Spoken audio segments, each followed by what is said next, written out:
1 Samuel, chapitre 5. Les Philistins prirent l'arche de Dieu, et ils la transportèrent d'Ébenézer à Asdod.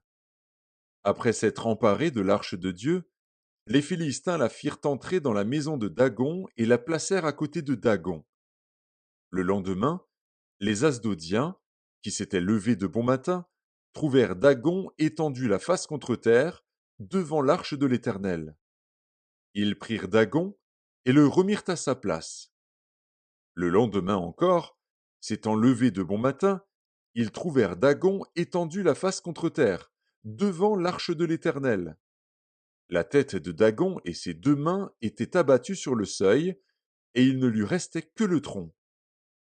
C'est pourquoi jusqu'à ce jour, les prêtres de Dagon et tous ceux qui entrent dans la maison de Dagon à Asdod ne marchent point sur le seuil. La main de l'Éternel s'appesantit sur les Asdodiens, et il mit la désolation parmi eux. Il les frappa d'hémorroïdes à Asdod et dans son territoire.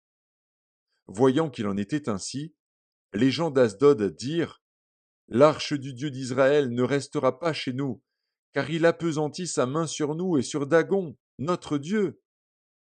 Et ils firent chercher et assemblèrent auprès d'eux tous les princes des Philistins, et ils dirent: Que ferons-nous de l'arche du Dieu d'Israël?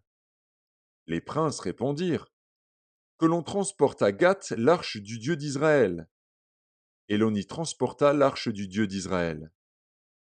Mais après qu'elle eut été transportée, la main de l'Éternel fut sur la ville, et il y eut une très grande consternation. Il frappa les gens de la ville depuis le petit jusqu'au grand, et ils eurent une éruption d'hémorroïdes. Alors ils envoyèrent l'arche de Dieu à Écron. Lorsque l'arche de Dieu entra dans Écron, les Écroniens poussèrent des cris, en disant: On a transporté chez nous l'arche du Dieu d'Israël, pour nous faire mourir, nous et notre peuple. Et ils firent chercher et assemblèrent tous les princes des Philistins, et ils dirent: Renvoyez l'arche du Dieu d'Israël, qu'elle retourne en son lieu, et qu'elle ne nous fasse pas mourir, nous et notre peuple. Car il y avait dans toute la ville une terreur mortelle. La main de Dieu s'y appesantissait fortement. Les gens qui ne mouraient pas étaient frappés d'hémorroïdes, et les cris de la ville montaient jusqu'au ciel.